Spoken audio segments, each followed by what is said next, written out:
La sola enunciación de esos 7 asuntos permite comprender la complejidad de la empresa, pero el talento expositivo de Noé, su talante docente, va exponiendo sus pareceres de manera gradual, en una suerte de striptease argumentado y progresivo del pensamiento crítico, una danza de los 7 velos recién mencionados, hasta llegar, si no a la desnudez del carozo de los temas, a permitirnos palpar su hueso bajo la carne viva de sus razones. El modo gradual, como por capas de cebolla atenta y perfumada de sus intervenciones, salpimentado cuidadosamente por la presencia de su activo interlocutor, nos va aprendiendo hasta convertirnos en ese otro en acecho del que habla Lezama, contagiándonos de su pasión sin subrayarla, invitándonos a zambullirnos en el acuario, en el hermoso espacio de natación que es este libro. El gran conversador que Noé, un conversador que parte del supuesto de que su interlocutor es tanto o más inteligente que él, que lejos de intimidarlo lo convida, parece tener siempre presente que si la literatura nació una noche improbable, junto a un fuego alrededor del cual los miembros de la tribu buscaban el hilván de las palabras que le dieran una razón y un sentido, hoy, cuando la letra malvive en digital y se ahoga en las imágenes incesantes y sin otro propósito que acicatear nuestro papel de máquinas deseantes, recuperar para la letra su condición de dicha y escuchada, reencarnándola en una voz, exponiéndola a los riesgos de la enunciación, con sus temblores, interferencias y malentendidos, supondría tal vez una respuesta al desleer, al maldecir, al balbuceo, en definitiva, de un tiempo como este, en que el poder degrada la palabra exponiéndola a sus usos más ruines y clausura el diálogo a través de un autismo calculado.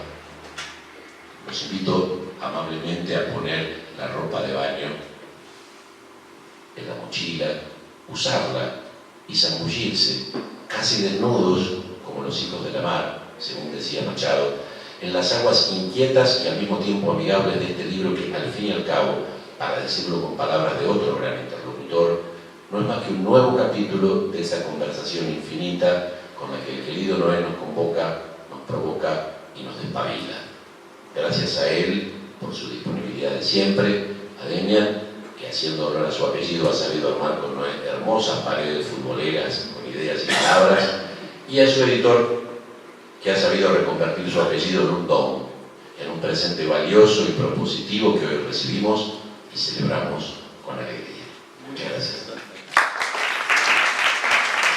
Este libro me abre montones de posibilidades, como que acercar o mediar entre personas que no tienen absolutamente nada que ver con el mundo de las letras, como pueden ser los médicos, o como pueden ser un grupo, como comentaba antes, de padres o médicas. Sí. Bueno, digo, de profesión, ¿no? De padres que se interesan, pero que no tienen formación literaria, que no tienen formación académica. Y llevar textos teóricos, hacer conocer y mediar en textos de este tipo, como los de Noé Gittrick, como los de Roberto Ferro. Me siento acompañada por sus textos, y además porque soy su alumna y por él también estoy aquí. Digo, las condiciones de lectura, cuando se trabaja o se habla, se conversa acerca de las condiciones de lectura, de las formas de lectura, en estas conversaciones que me interesan muchísimo como observadora, las condiciones y las formas de lectura en los universos en los que yo me muevo y trabajo son diversas, y este estatismo o esta lectura de movimiento de la que habla Noé realmente me parece muy interesante, porque ahí es donde yo estoy observando y escuchando, sobre todo qué necesidad, cómo estos grupos desean, quieren, pueden, se animan a meterse con la lectura.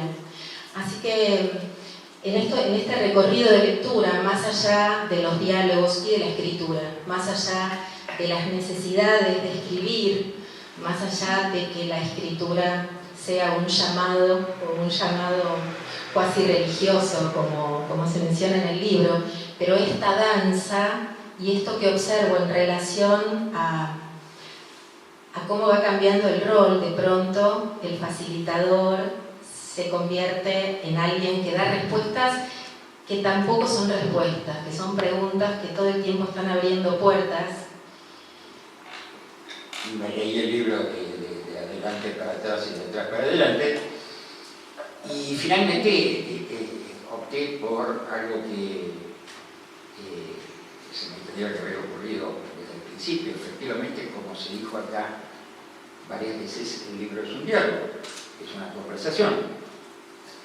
Entonces decidí meterme yo en la conversación, interrumpir a los dialogantes y meterme un poco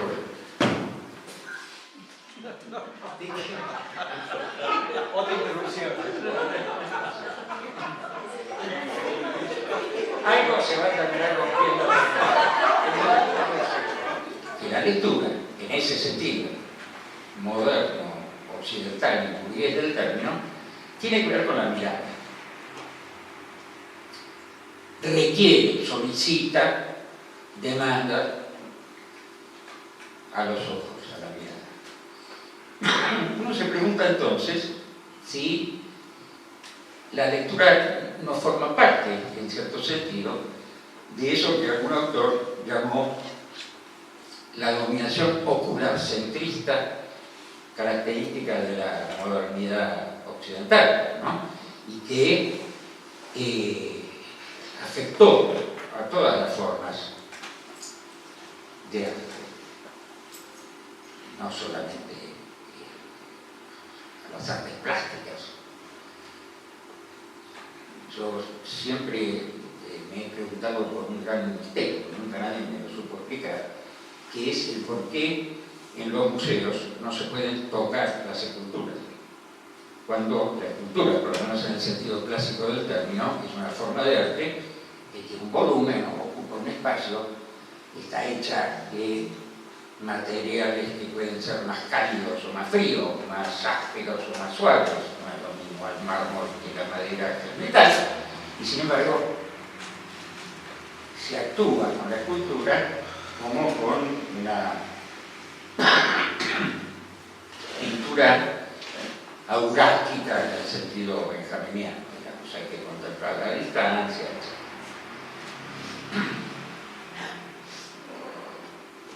Pero no se ha perdido la cuestión de la escucha. Me interesó mucho lo que decía Roxana al respecto, porque en el siglo XX parece haber habido una suerte de reacción contra esta saturación del oculocentrismo en la escritura crítica, por ejemplo, y empieza a aparecer con insistencia como metáfora, como alegoría a veces, por ejemplo, el rol central que tiene la música en la teoría estética de Adorno, también en la de Bloch. La relación entre las lógicas de la música y del mito, que hace célebremente Wittgenstein. Y por supuesto está Freud, donde se produce, Freud, en el psicoanálisis, pareciera una suerte de venganza de esa relación originaria, arcaica, entre la palabra oral y la escucha. Entonces, hay alguien que habla, otro que escucha, y muchas veces inconsciente a los orígenes mismos de la creación literaria. Si uno junta esas cosas, con lo que se encuentra es con una suerte de impugnación, de interrogación crítica a la idea de la modernidad como progreso, como tiempo homogéneo y vacío, para seguir citando al mismo autor, ¿no? Discusión que conduce indefectiblemente al penúltimo capítulo, que es el de la historia. El de la historia, donde allí en esa conversación se juega de manera muy interesante con la doble, seguramente que hay muchas más, pero en este caso la doble acepción de ese término, ¿no? Donde uno puede entender la historia que hacen los historiadores, incluyendo a los historiadores de la literatura, y la historia como relato, como argumento de una narración que puede ser perfectamente imaginaria, o fantasiosa o incluso mentirosa. La pregunta, entonces, última sería: ¿qué se está impugnando por todas estas vías también? ¿O qué se está interrogando críticamente de la propia historia de la literatura? Creo que el libro efectivamente abre una enorme cantidad de registros por los cuales explorar muchas más cosas que las que yo acabo de mencionar, pero seguro que, pues, bueno, muchas gracias.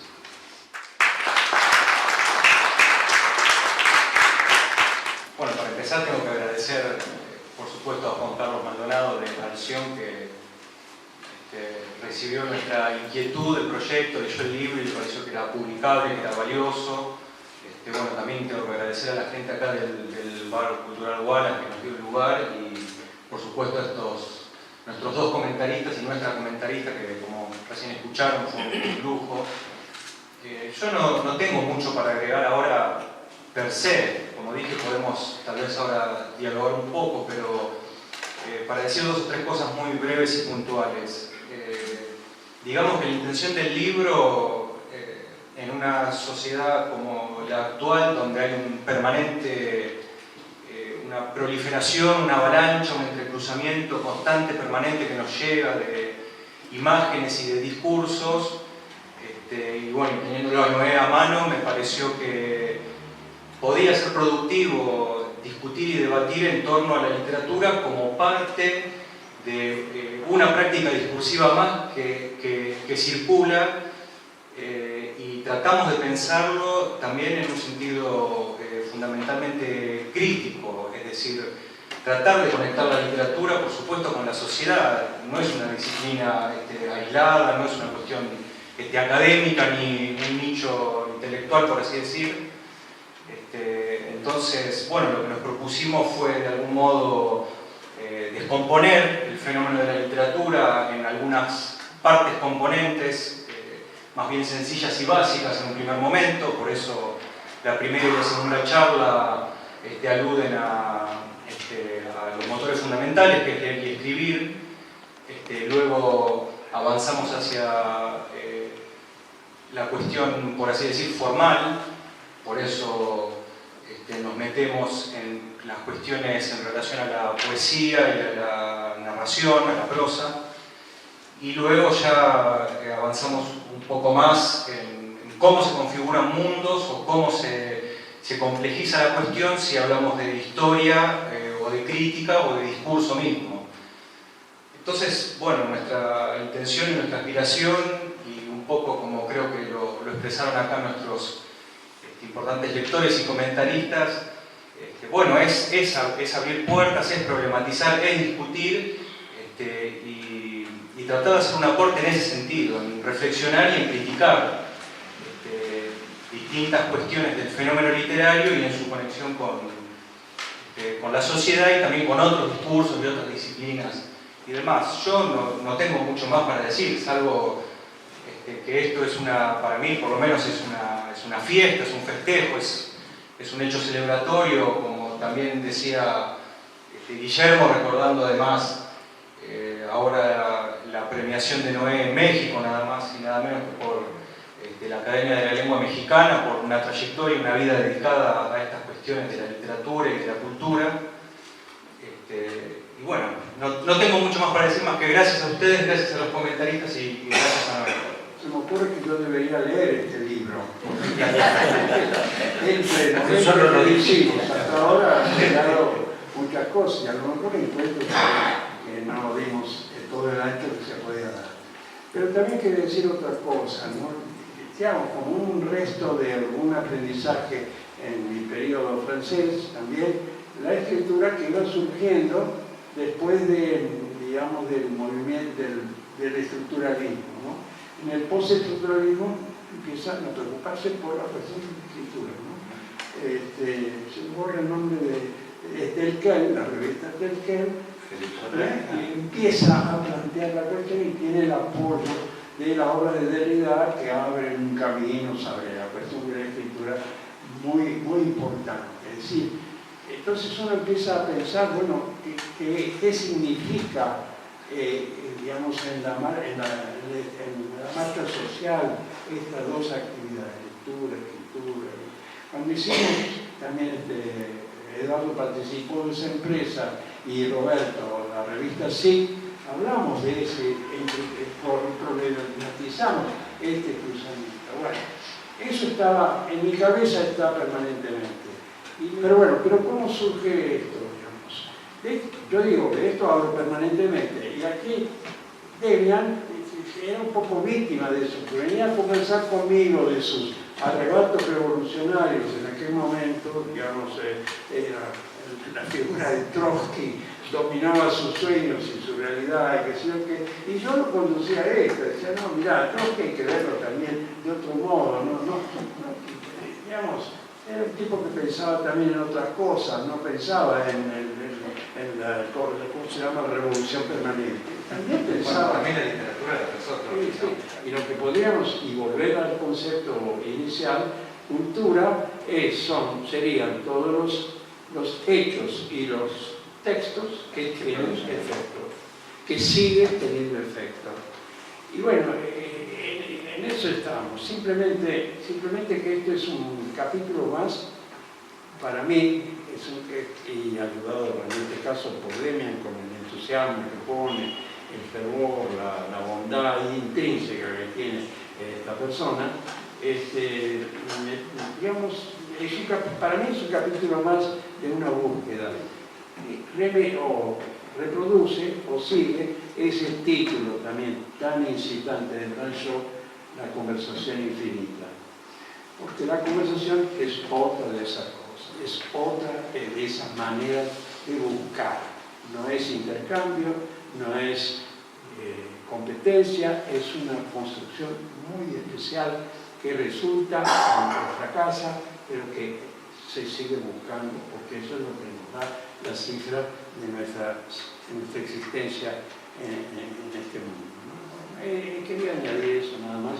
Y bueno, disculpen si pongo un poco de énfasis en esta cuestión, pero bueno, eso sí que es muy intrínseco a esta persona. Gracias.